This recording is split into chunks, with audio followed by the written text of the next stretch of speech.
प्रिय विद्यार्थियों, good morning. मैं शकील अहमद, सहायक आचार्य वनस्पति शास्त्र, शहीद कैप्टन रिपुदमन सिंह, राजकीय महाविद्यालय सवाई माधोपुर। विद्यार्थियों, पिछले व्याख्यान में हमने सॉइल फॉर्मेशन का अध्ययन किया था। हमने देखा था कि सॉइल फॉर्मेशन 2 स्टेप्स में कंप्लीट होती है।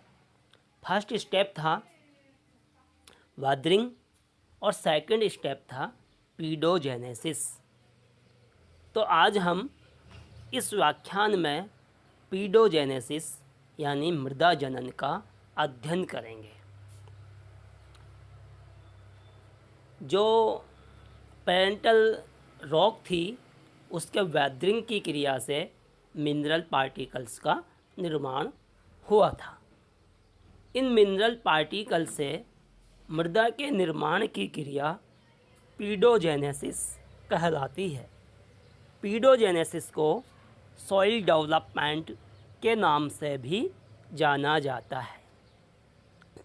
वेदरिंग मुख्य रूप से एक फिजिकल एंड केमिकल प्रोसेस था, जबकि पीडोजेनेसिस मुख्य रूप से एक बायोलॉजिकल फिनोमिनन है। इसे सॉइल मैच्योरेशन, मृदा परिपक्वन भी कहा जाता है। मृदा जनन यानी पीडोजेनेसिस में 3 प्रक्रियाएं सम्मिलित है। फर्स्ट है ह्यूमिफिकेशन, ह्यूमस भवन। सेकंड है इलुविएशन, अवक्षालन।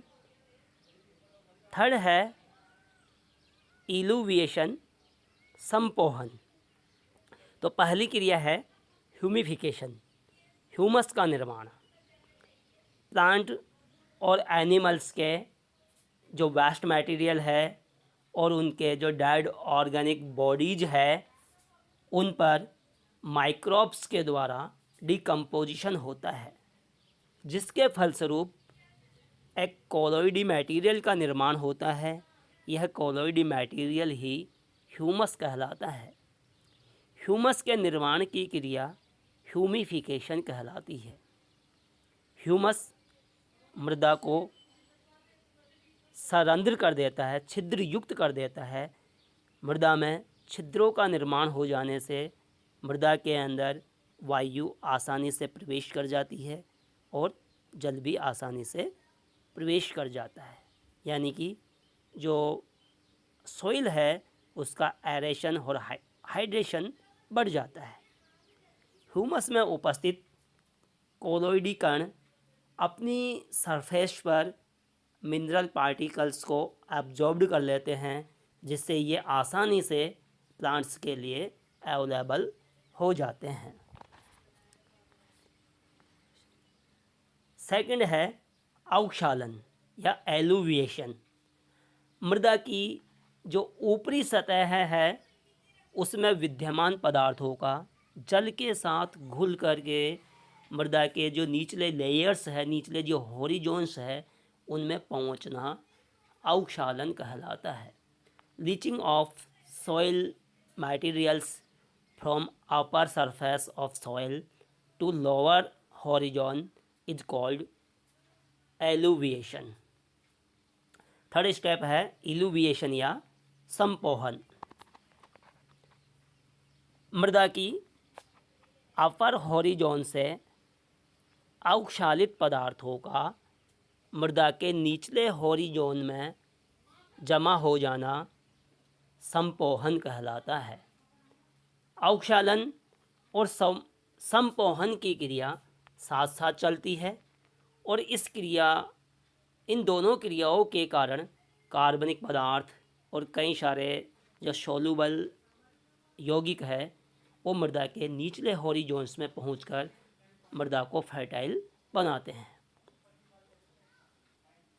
अवक्षालन व संपोहन की क्रिया मृदा में कई हॉरिजॉन का निर्माण कर देती है और इसके फलस्वरूप मृदा की एक कई लेयर्ड स्ट्रक्चर का निर्माण हो जाता है, जिसे सॉइल प्रोफाइल मृदा परिच्छेदिका कहा जाता है।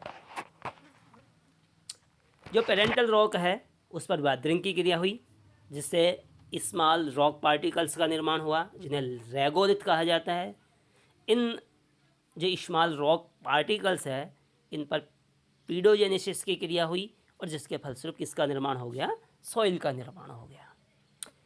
सॉइल डेवलपमेंट के दौरान कई सारी अभिक्रियाएं, कई सारे परिवर्तन होते हैं, जैसे लेटराइजेशन है, पोडसोलाइजेशन है, कैल्सिफिकेशन है, सैलिनेशन है और ग्लीजेशन है। अब हम इन्हीं 5 विशेष प्रकार की क्रियाओं या परिवर्तनों का अध्ययन करेंगे। पहला है लेटराइजेशन। यह ट्रॉपिकल एंड सब ट्रॉपिकल एरियाज में होता है। इन क्षेत्रों में कार्बनिक पदार्थों का तीव्रता से डिकम्पोजिशन होता है। सिलिका घुलनशील सिलिसिक अम्ल में परिवर्तित होकर नीचे की ओर निक्षालित लीच हो जाती है।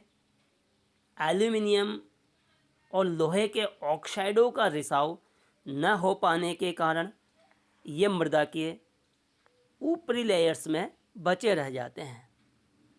इन खनिज तत्वों के मृदा के ऊपरी लेयर्स में बने रह जाने के कारण इस मृदा का रंग हल्का लाल या भूरा हो जाता है। यह मृदा ज़्यादा फर्टाइल नहीं होती है। इस प्रकार की मृदा को लैटेराइट सॉइल तथा इस सॉइल के निर्माण की क्रिया को लैटराइजेशन कहा जाता है। दूसरा है पोडसोलाइजेशन। इस प्रकार का soil development cold temperate areas में होता है। इन क्षेत्रों में तापमान कम और ह्यूमिडिटी ज़्यादा होने के कारण ह्यूमस और मिनरल जल में विलय होकर ए हॉरिजोन से बी हॉरिजोन में चले जाते हैं। जो अल्कलाइन मटेरियल है, क्षारीय पदार्थ है, वे भी घुलकर निचले हॉरिजोन में चले जाते हैं। इससे ऊपरी हॉरिजोन अम्लीय प्रकृति का हो जाता है। सॉइल की इस ऊपरी अम्लीय परत को पोडसोल एवं इसके निर्माण की क्रिया को पोडसोलाइजेशन कहा जाता है। इस प्रकार की मृदा मुख्यतः कोल्ड क्लाइमेट वाले कोनिफेरस फॉरेस्ट में पाई जाती है। इस मृदा में क्षार की मात्रा काफ़ी कम होती है। इस कारण से यह अम्लीय प्रकृति की होती है। यह मृदा कम उपजाऊ होती है और इसका रंग आश कलर्ड होता है। तीसरा है कैल्सिफिकेशन। ऐसी मृदा घास के मैदानों में पाई जाती है। इस मृदा में कैल्शियम की मात्रा अधिक होती है। घास के मैदान वाले क्षेत्रों में वर्षा कम होने के कारण कैल्शियम कार्बोनेट और मैग्नीशियम के कार्बोनेट नीचे के हॉरिजोन्स में नहीं पहुंच पाते हैं। घासों द्वारा कैल्शियम की अत्यधिक मात्रा को अवशोषित कर लिया जाता है। जब इस घास की मृत्यु होती है तो डिकम्पोजिशन के द्वारा यह कैल्शियम वापस से रिसाइकल्ड हो जाता है। इस प्रकार कैल्शियम की अधिक मात्रा युक्त सॉइल का निर्माण कैल्सिफिकेशन कहलाता है और इस विधि द्वारा निर्मित सॉइल मोलिसॉल कहलाती है। यह सॉइल सेमी एरिड एरियाज में अर्ध शुष्क क्षेत्रों में पाई जाती है। अंतिम है सैलिनाइजेशन। इस प्रकार की soil arid and semi arid areas में पाई जाती है। इन क्षेत्रों में वनस्पति काफ़ी कम और दूर दूर होती है। ऐसे सॉइल में ऑर्गेनिक मटेरियल्स एंड नाइट्रोजन का निक्षेपण बहुत कम होता है। ऐसी मृदा में हॉरिजोन्स पतले और अस्पष्ट होते हैं। इस सॉइल में जिन क्षेत्रों में घुलनशील लवणों की मात्रा अधिक होती है वहाँ अनियमित वर्षा के कारण ये लवण जल के साथ मृदा की गहराई में चले जाते हैं। पानी के वाष्पीकृत हो जाने के कारण मृदा के नीचे सोडियम, मैग्नीशियम, कैल्शियम के लवणों का सीमेंट के समान क्षैतिज निर्मित हो जाता है, जिसे केलीचे कहा जाता है। जैसलमेर और बाड़मेर वाले क्षेत्र में कई बार बाढ़ आ जाने का कारण भी इस केलीचे का निर्माण ही है। इस विधि द्वारा निर्मित मृदा एरिडोसोल कहलाती है और मृदा निर्माण की यह क्रिया सेलिनाइजेशन कहलाती है। धन्यवाद।